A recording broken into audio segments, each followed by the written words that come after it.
అమ్మ ఇప్పుడు కరివేపాకు కారానికి ఏమేమి పెట్టుకున్నానో చూపిస్తాను. కరివేపాకు ఏం చూడదు కదా, మిరపకాయలేమో కారానికి తెప్పించుకున్నప్పుడే వీటి కోసం అని చెప్పేసి ఎండిని పక్కన పెట్టుకున్నాను. 3 రకాల మిరపకాయలు తెప్పిస్తా కదా, బళ్ళారికాయ, బెంగళూరు ముడత అంటాం కదా కొంచెం, వీటిని మళ్ళీ మనం అవి మామూలు ఈ భద్రాచలం కాయలు 3 రకాలు కారం పట్టించాను మామిడికాయ పచ్చడికి. ఈ 3 మనకి దీనికోసమని కారపొడి కోసమని ఉంచాను అనమాట. పుట్నాల పప్పు 2 తీసుకున్నాను, జీడిపప్పు, బాదం పప్పు, వేరుశనగ పప్పు బ్రౌన్ కలర్గా వేయించి పొట్టు తీసి పెట్టుకోవాలి, తెల్ల నువ్వులు, ధనియాలు, జీలకర్ర మాత్రం కొంచెం తక్కువగా తీసుకున్నాను, వెల్లుల్లిపాయలు కాసినన్ని తీసుకున్నాను. ఈ గిన్నెలు ఉంటాయి, అవి కూడా ఎన్ని పడితే అన్నే వేస్తాను. కరివేపాకును వెల్లుల్లిపాయలు కొంచెం పొడి పొడిలాడాలి కదా కారం, అప్పటి వరకు సరిపడా వేస్తాను. ఇవన్నీ కూడా వేయించుతాను అనమాట, మొత్తం అన్నీ వేయించుతాను. లైట్గా నూనె వేసి వేయించేది ఈ ఒక్కటే, మిగతా అన్నీ ఒట్టిగా వేయించుతాను. వేయించిన తర్వాత మిక్సీ వేసాక చూపిస్తాను. అన్నీ పెట్టుకునేవన్నీ చూపిస్తున్నాను అనమాట. కారపొడికి చాలా బాగుంటుంది ఈ కారం. ఇవి మాత్రం మిరపకాయలు మూడు కలిసి ఒక అరకిలో ఉండేటట్టుగా తీసుకున్నాను. ఇవన్నీనేమో 150 గ్రాములు అట్లా ఉంటాయి అనుకుంటున్నాను, 200 కూడా ఉండవులే. 150 గ్రాములు 150 గ్రాముల గిన్నె ఇది. ఓకే మా అన్నీ కలిసి వేయించిన తర్వాత మిక్సీ వేసే ముందు చూపిస్తాను మళ్ళీ. జై శ్రీరామ. మిరపకాయలమ్మ నల్లబడకోకుండా ఇట్లా ఏం చేసేసుకోవాలి. కొంచెం 1 స్పూన్ నెయ్యి వేసి వేయించేసాను, ఎక్కువ వేయకూడదు మళ్ళీ ముద్ద అయిపోద్ది కదా. ఇదిగో ధనియాలకు కూడా కొద్దిగా 1 స్పూన్ వేసాను.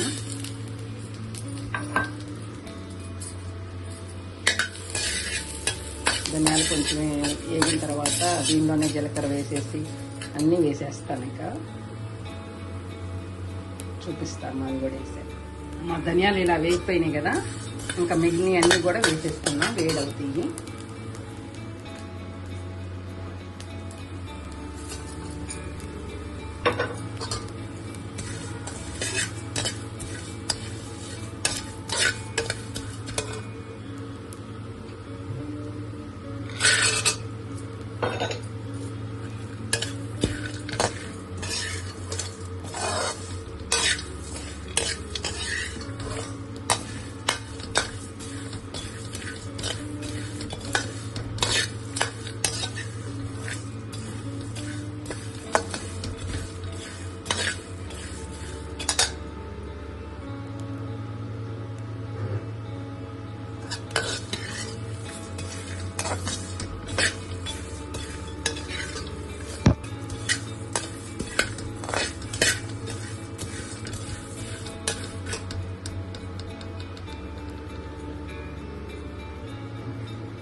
అన్నీ వేయించుకుంటే ఏమైందంటే మనకి నిల్వ ఉండటానికి బాగుంటుంది, స్మెల్ కూడా బాగా వస్తుంది.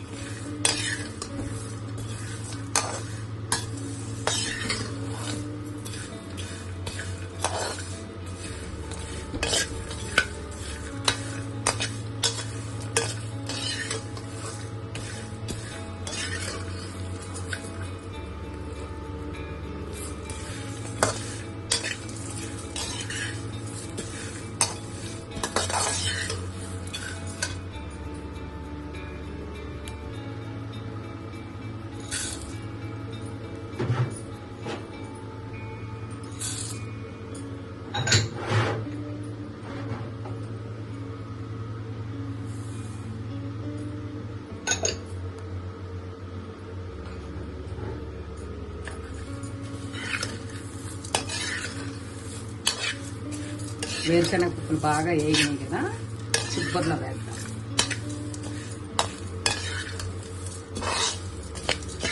అన్నీ కొంచెం బాగా వెచ్చబెట్టాక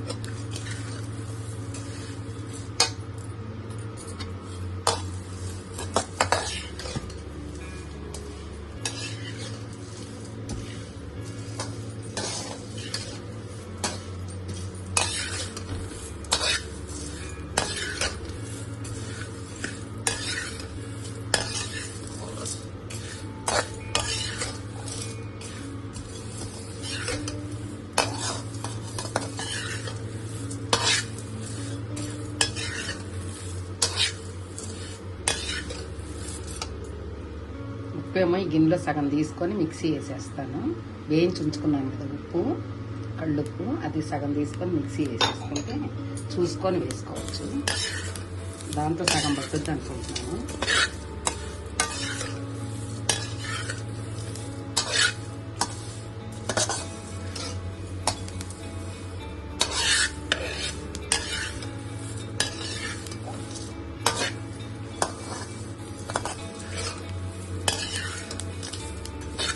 అన్ని పప్పులు కలిసి చాలా టేస్ట్గా ఉంటుంది. కారం మాత్రం, కారపొడి.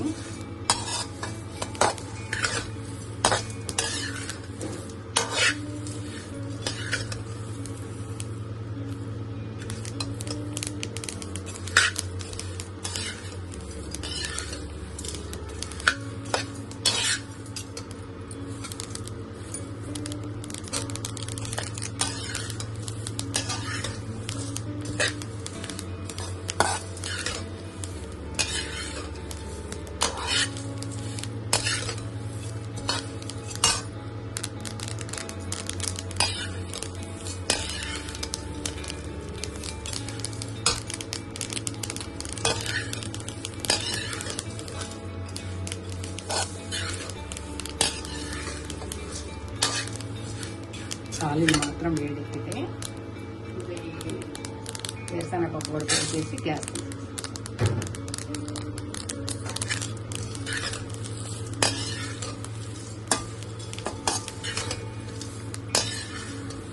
ఆరిన తర్వాత ఈలోపు మిక్సీ పట్టుకొని ఉప్పు ఆరిన తర్వాత ఇవన్నీ కూడా మిక్సీ వేద్దామమ్మా. మిక్సీ వేసి కలిపాక చూపిస్తా. కరివేపాకు కూడా కలిపాక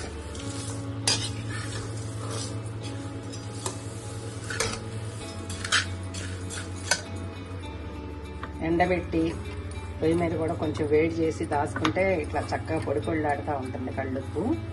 అది ఎప్పుడు ఎంత కావాలంటే అంత కొలుసుకొని మనం మిక్సీ వేసేసుకుంటే సరిపోద్ది. ఇప్పుడు కారపొడిలోకి వేస్తున్నాను.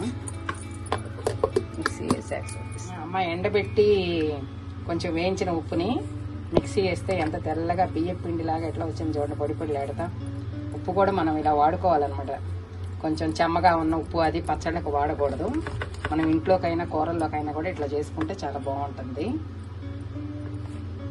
ఓకే అమ్మ, జై శ్రీరామ్. అమ్మ అయిపోయింది కారపొడి, చాలా బాగా వచ్చింది.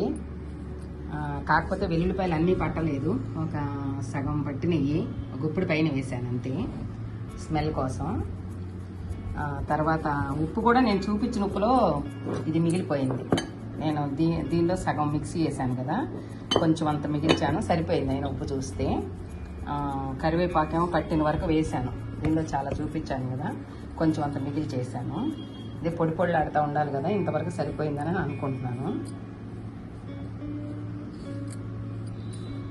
చిన్న చిన్న కప్పులతోటి కొలతలు పెట్టుకొని కూడా చక్కగా చేసుకోవచ్చమ్మా, మీకు ఇష్టమైతే. చాలా టేస్టీగా ఉంటుంది. ఓకే అమ్మా, జై శ్రీరామ్.